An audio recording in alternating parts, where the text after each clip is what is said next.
Captain America is one of the oldest and most recognisable superheroes in the entire world. Created by Joe Simon and Jack Kirby in December 1940, this star-spangled hero has remained a core part of the Marvel Universe ever since his epic debut, with each passing decade featuring an acclaimed run for the hero. But when I think about my favourite Captain America comics and the writers most influential on the character, my mind always goes to the mid-2000s, and specifically to Ed Brubaker's time writing The Super Soldier. Beginning in 2005, Brubaker and artist Steve Epting embarked on one of the boldest status quo changes ever made to a long-running superhero, making seismic retcons to Cap's status quo and even killing Steve Rogers off altogether, all in service of analysing what the legacy of Captain America is and what it truly means to wear the iconic shield. Brubaker's time writing Captain America is often regarded as a definitive period for the character, one that still heavily informs our understanding of him today. So in this video, I want to explain the history behind Ed Brubaker's Captain America run, discuss the bold creative swings that resulted in stories like The Winter Soldier and the death of Captain America, and what this series can tell us about the unshakable legacy of Marvel's Sentinel of Liberty.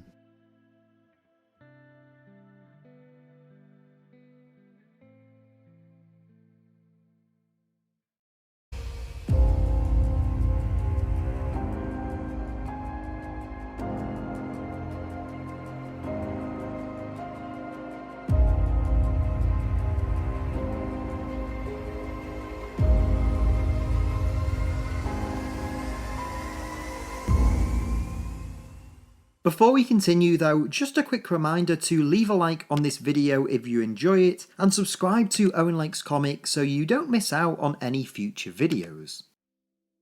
Before we dive into how Brubaker and his collaborators changed Captain America throughout the 8-year run on the series, it's first important to briefly overview who exactly Ed Brubaker is, and how he got the job writing Marvel's first Avenger. You see, Brubaker began his comic career in the early 1990s, writing anthology crime stories for Dark Horse, where he was nominated for an Eisner Award in 1993 and a Harvey in 1998. This success led to Brubaker being approached by DC Comics, where he initially worked as part of the Vertigo imprint before signing an exclusive contract with the company in 2000. Almost immediately, Brubaker burst onto the scene at DC, as he took over the flagship Batman title in October of 2000, penning a 3-year run that included such acclaimed stories as Bruce Wayne Fugitive. Alongside his successful stint on Batman, Brubaker also worked with Darwyn Cooke on revamping Catwoman, and in December of 2002 teamed with Greg Rucka and Michael Lark for a brand new series called Gotham Central,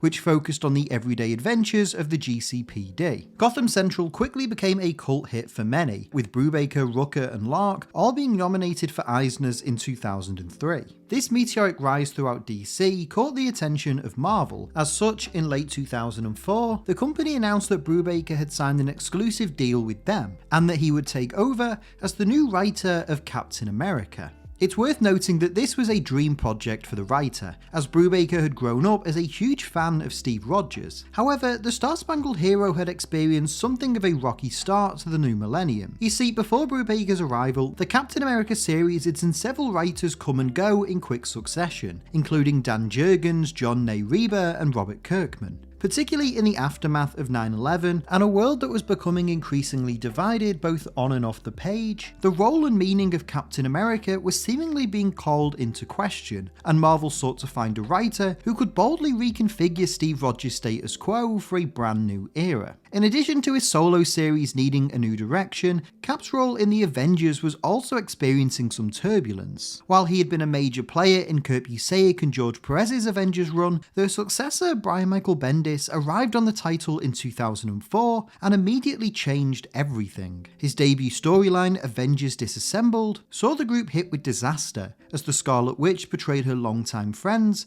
and caused the deaths of Hawkeye and the Vision. The aftermath of Disassembled sees the Avengers officially disband, and its former members go their separate ways, racked by the guilt and trauma of what had unfolded. Reacting to this shocking turn of events, Brubaker teamed with artist Steve Epting to steer Captain America America in a much darker and more realistic direction, seeking to tell a character study on who Steve Rogers is in this ever-changing world, and taking inspiration from political thrillers and espionage films. Not only that, but the duo built off Steve's recent losses and isolation, and used it to dive deeper into his psyche and his past, crafting a debut story that would force Captain America to confront his greatest fears and the ghosts of his regrets. The first issue of Brubaker and Epting's new ongoing series hit shelves in November 2004, and although its cover seemingly promised bombastic action, the issue's tagline, "Out of Time," was a subtle warning to readers of what was about to unfold.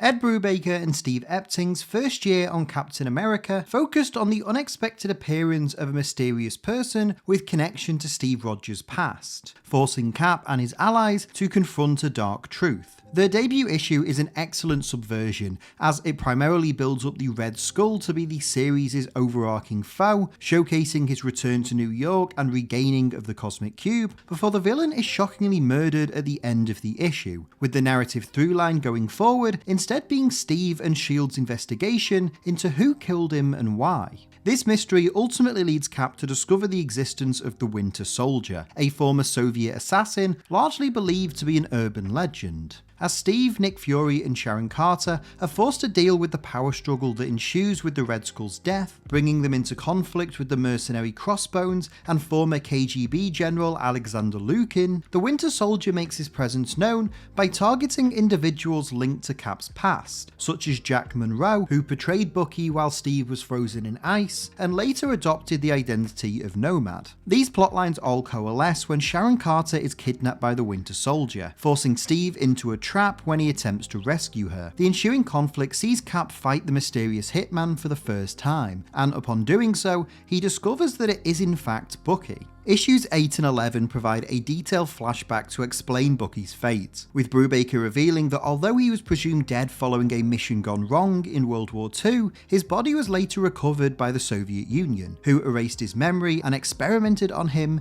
to create the ultimate super soldier. With the Winter Soldier's secret now out, Steve grapples with this revelation as he and S.H.I.E.L.D. target Lukin, who they believe Bucky to be working for, and also orchestrated the Red Skull's death to obtain the Cosmic Cube. However, Lukin manages to escape, and Cap, backed by Sharon Carter and the Falcon, follows him to his stronghold to both retrieve the cube and have a final showdown with his former best friend. In issue 14, we see the trio attack Lukin's base, where Bucky is on guard, protecting both his employer and the cube. Sharon and Sam manage to sneak into the facility as Cap engages in a violent fistfight with his former friend, all whilst pleading with Bucky to remember who he is. Eventually, Steve surrenders and tells Bucky to shoot him, only for Cap to suddenly obtain the Cosmic Cube and use its power to give the Winter Soldier back his memories. Bucky collapses to the floor, overwhelmed with emotions. Steve attempts to confront him, only for Bucky to snap and grab the Cosmic Cube in anger, before a flash of light engulfs everyone. When it fades, the Winter Soldier is nowhere to be found, with Steve simply hoping that wherever he's gone, he finds peace. The closing moments of this first story arc reveal Bucky is alive and experiencing flashbacks to his youth in World War II. Meanwhile, we see that Lukin has escaped to his penthouse, seemingly talking to himself about his next steps,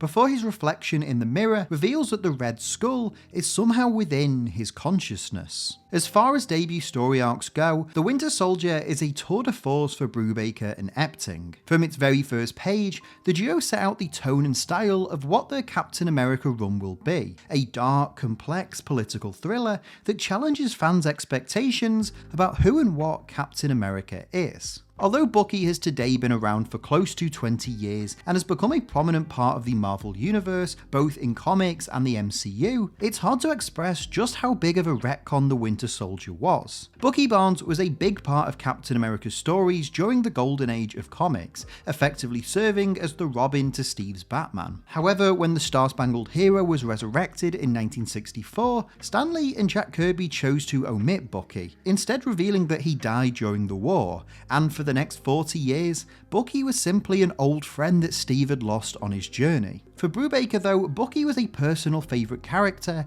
and someone he always intended to resurrect. Speaking with Vulture, he explained where his fondness for this character originated from and why he sought to bring him back as the Winter Soldier. I was a Navy brat, and he was an Army brat. From the time I was probably 9 or 10 years old, I was in my sketchbooks, plotting out ways to bring Bucky back. I think the idea that Bucky was captured by the Russians and used as an enemy against America was something that I came up with during the Cold War as a little kid in the mid-70s. Even as a kid, I had a good sense of dramatic structure, apparently. I knew that if you were going to take away Cap's biggest tragedy, you had to replace it with another huge tragedy, or he would lose that marble for you to play. After the conclusion of the Winter Soldier story in issue 14, Brubaker and Epting shifted the book's focus to Steve's encounter with Crossbones, while further expanding on the Red Skull's revival within Lucan's mind. Bucky would appear on and off in the next handful of issues, but much like his and Steve's coming of age, it would be an inevitable and earth-shattering war that would force him back into the spotlight,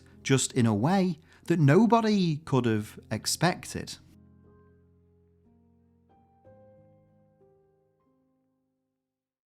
While the first 20 issues of Ed Brubaker's Captain America were largely self-contained, barring one issue set during House of M, the series would be thrust into the forefront of the Marvel Universe in 2006, when Steve Rogers found himself at odds with Iron Man during the events of Civil War. This 7-part event, written by Mark Millar with art by Steve McNiven, had major ramifications on Marvel's entire publishing line, with virtually every notable character and series being involved and dragged into the conflict. As such, beginning in September, Cap's solo series focused heavily on the hero's involvement in Civil War, as well as how those closest to him interpret this battle between heroes. Issue 25 is both the climax of the Civil War arc and perhaps the most noteworthy issue in all of Brubaker's time writing the comic, as following the final chapter of Civil War, which saw Steve Rogers surrender and order his team to stand down, the issue chronicles his arrest and detention, where he's taken to a New York courthouse for trial before he's shot down by an anonymous sniper. As commotion breaks out outside the courthouse, Sharon Carter rushes towards Steve, only for it to be revealed that she's been brainwashed by the Red Skull and Dr. Faustus, and unknowingly delivers the final blow to the Star-Spangled Hero. Whilst Bucky and Falcon hunt the sniper down, the world reacts in horror as realization sets in. Captain America is dead. This issue ends with Steve's allies all reacting to the news as it's broadcast on TV, with Sharon realising that she was the one responsible for killing both her hero and her love. Brubaker's decision to kill Steve Rogers off following Civil War was shocking to say the least. Millar and McNiven's event had already shaken the Marvel Universe's very foundations, but now the company's Sentinel of Liberty had not just been arrested but murdered.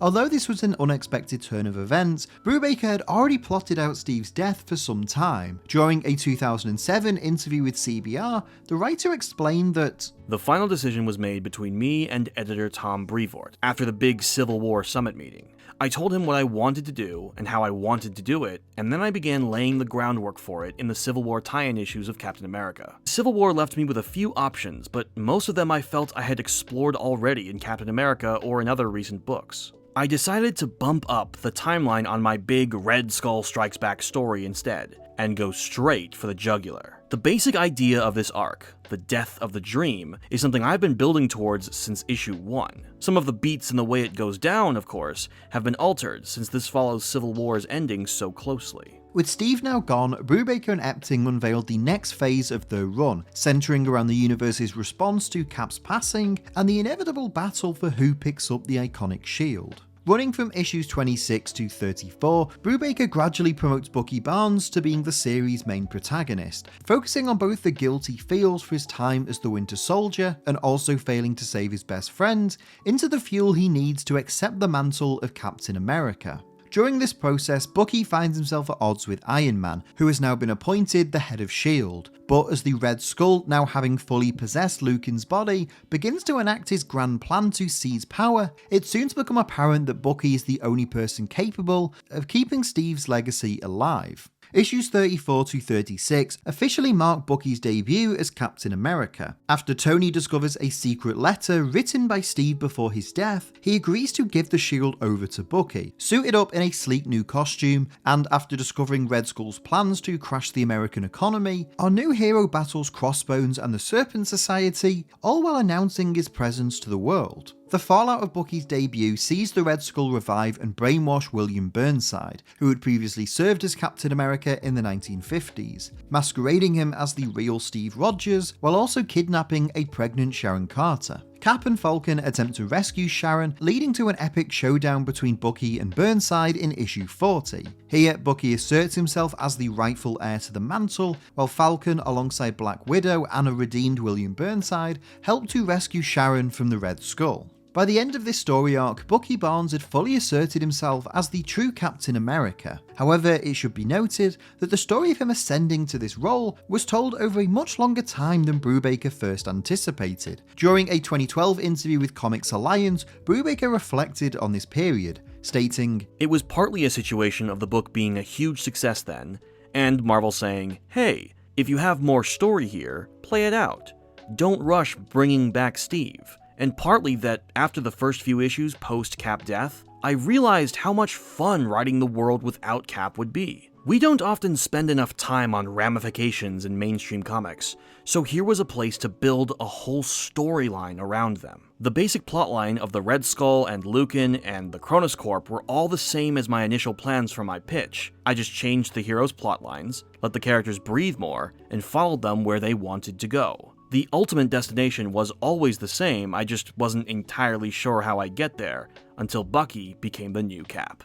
Although most fans expected Steve Rogers to eventually return, Bucky remained Captain America for all of 2008 and much of 2009, cementing himself as a truly worthy successor and a key component of the post-Civil War Marvel Universe. Nevertheless, in early 2009, the next stage of Brubaker's grand plan for the series started to unfold, building to a summer event that saw a triumphant and defiant rebirth for Marvel Comics' first Avenger.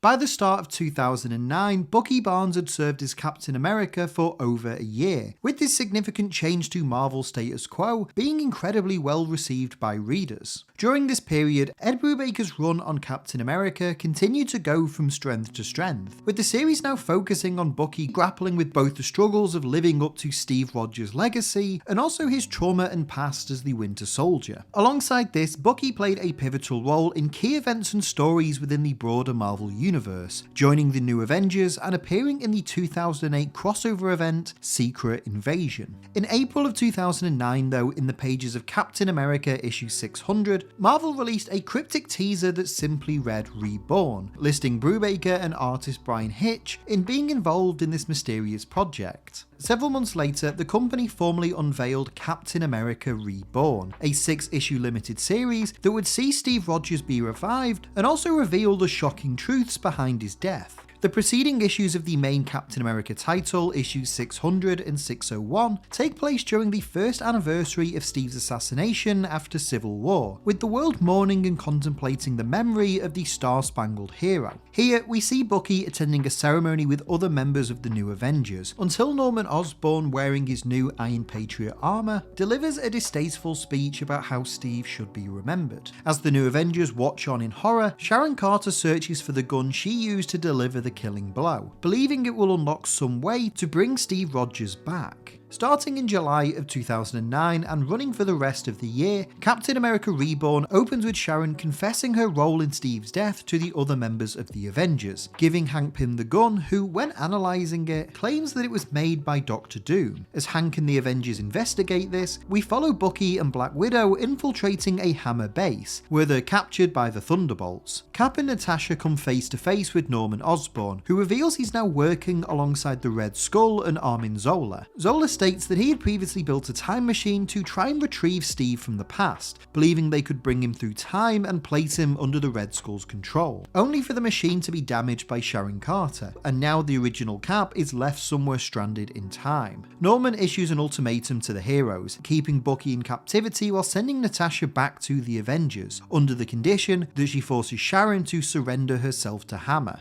As this unfolds, the present-day story is intercut with Steve's encounters through time, as he's forced to relive the events of World War II all over again. Back in the present day though, Hank Pym meets with Reed Richards, who discovers strange nanoparticles in Sharon's blood. Reed later meets with Namor, who claims to have found Steve's coffin in the Arctic, only for his body to disappear upon opening it. Whilst Reed and Hank investigate these strange goings-on, Falcon and Ant-Man attempt to rescue Bucky from the Hammer base, only to learn that Sharon has confessed and has been taken to Latveria. Here, it's revealed that the time portal has been reassembled with the help of Doctor Doom, and Sharon is forced to watch as it pulls Steve's body back into the present day. To everyone's surprise, this experiment actually works, but Sharon gasps in horror as Steve's eyes suddenly flash red, revealing that his consciousness has been taken over by the Red Skull. Now possessing the body of his greatest foe, the Red Skull orchestrates a plan to announce Cap's return to the world. As this occurs, we also learn that Steve is trapped inside his own subconscious, forced to believe that America lost the Second World War. Realising the villain's plans, Bucky and the Avengers rush to Washington DC, until the Quinjet is shot down by Hammer soldiers. Zola then unleashes a swarm of MODOKs to battle the Avengers,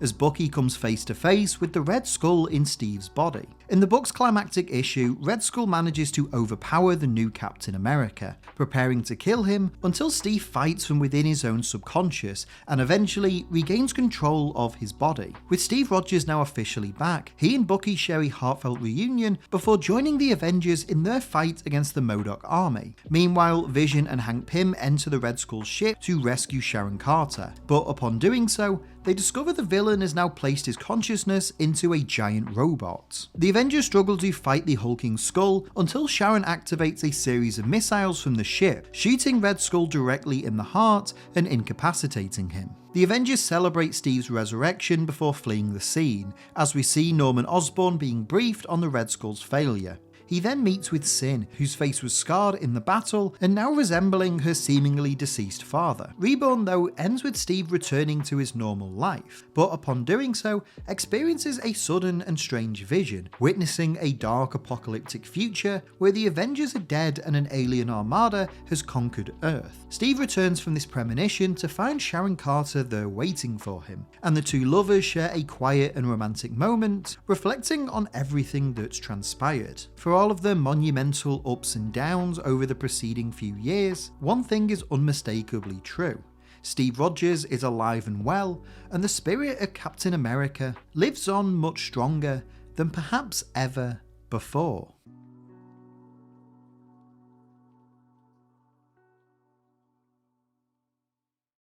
Captain America Reborn marked the climax of Ed Brubaker's time writing the series. Even though it wasn't the end of his acclaimed run, this 6-part event paid off the multi-year storyline he had built up, while simultaneously telling an enthralling tale of Steve Rogers' return. Following Reborn, the question quickly turned to who would hold the shield going forward, with Brubaker, Steve Epting and Luke Ross answering it via a special one-shot comic released in December 2009. Here, Steve formally gives Bucky his blessing to continue as Captain America, as he instead starts working for the US government and is pardoned for his actions during Civil War. This period of storytelling saw Brubaker continue with Bucky as the main protagonist, while Steve starred in the brand new Steve Rogers Super Soldier book that began in 2010. All of this culminated in 2011 with the Fear Itself crossover event, where Bucky is seemingly killed by Sin, leading to Steve adopting the Captain America mantle once more, now in memory of his fallen friend.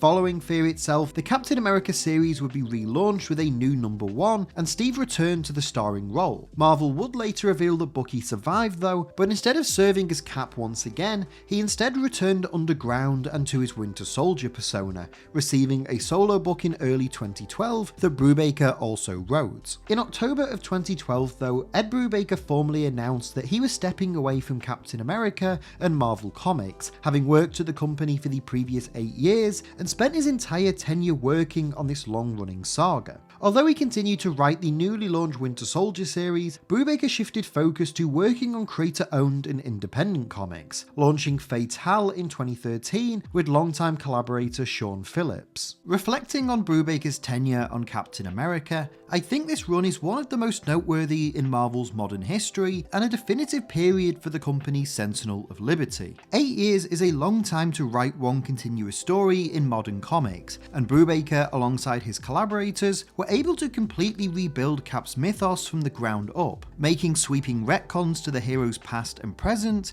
and adding many new key aspects to his lore that remain a vital element in his stories today. Almost from his very first issue, Brubaker was unapologetic in his desire to shake up Steve Rogers' status quo, with the Winter Soldier storyline proving to be one of Marvel's biggest ever retcons, taking a character who had not been featured since the Golden Age and had been canonically dead since the 1960s and turned him into a central figure in the next decade of storytelling. Bucky's resurrection alone would have been a monumental storyline, but Brubaker followed this up by having him become Captain America following Steve's death at the end of Civil War. This decision was incredibly bold and could have been very polarizing amongst longtime fans, and yet not only did the series continue to sell once Bucky took over, but the fan response was so positive that his time as Cap lasted longer than either the writer or Marvel Comics had initially intended. Even when Steve did return in the pages of Reborn, Brubaker had changed everything fans knew about Captain America,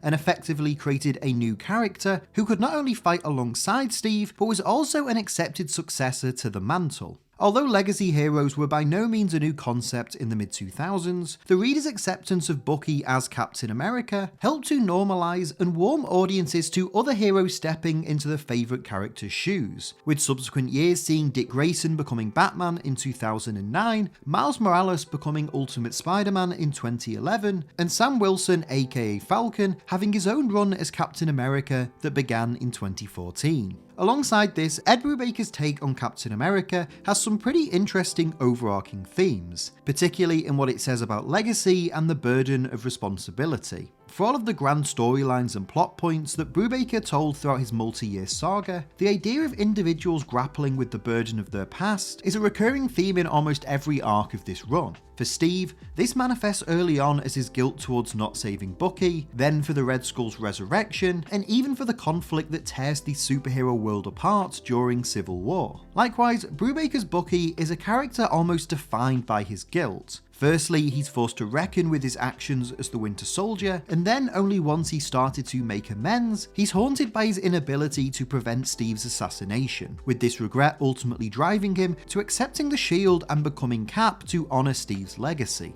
Even key supporting characters like Sharon Carter, Nick Fury, and Tony Stark are all defined by these sentiments too, with much of Sharon's arc throughout this series centering around her trauma for being the one to ultimately kill Steve and the brainwashing and abuse she suffers at the hands of Red Skull and Dr. Faustus. Above all else, this is a series about flawed humans trying to grapple and make sense of their past mistakes, learning to accept themselves for who they are and what they might have done, and channeling that regret and pain into something positive to build a better tomorrow. Since Brubaker exited Captain America in 2014, this period of the character's history has remained hugely significant, both in future stories told within the printed page and how Steve and his allies are presented in other media. Captain America's depiction in the Marvel Cinematic Universe especially owes a lot to Brubaker's rendition, with the MCU even adapting the Winter Soldier storyline and making Bucky a crucial part of its universe. The Captain America we encounter today, be it in comics, movies, or beyond, is one defined and forever changed by the work of Ed Brubaker, Steve Epting, Luke Ross, Michael Lark, and the many other artists who contributed to this run. And so, whether the iconic cowl is donned by Steve, Bucky, Sam, or any other hero, it's comics like these that remind us of what Captain America symbolises and represents, and why this hero has endured for countless generations. Although the stories may continue, with new writers and artists crafting their own takes on this seminal character, Ed Brubaker's Captain America remains a definitive iteration of this beloved hero, a series that changed Steve Rogers and his allies forever, and one that paved the way for the modern era of Marvel's Star-Spangled Hero.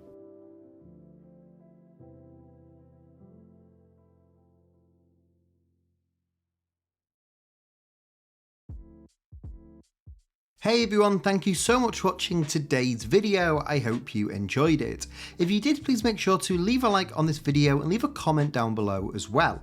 Let me know your thoughts on everything we talked about in today's video. I can't wait to hear what you have to say as always. If you're new to Owen Likes Comics, please make sure to hit the subscribe button and the notify bell so you don't miss out on any future videos. And if you enjoyed this and you want some more, there should be some other videos on screen right now that you might also enjoy. If you want to help support the channel and help me make more videos, you can do so by going over to patreon.com/OwenLikesComics. Or if you just want some more of me, you can follow me on Twitter, Instagram and Blue Sky, just at Owen Likes Comics. But that's all for this video. Again, thank you all so much for watching. I hope you enjoyed it, and hopefully I will see you next time. But until then, take care and keep reading.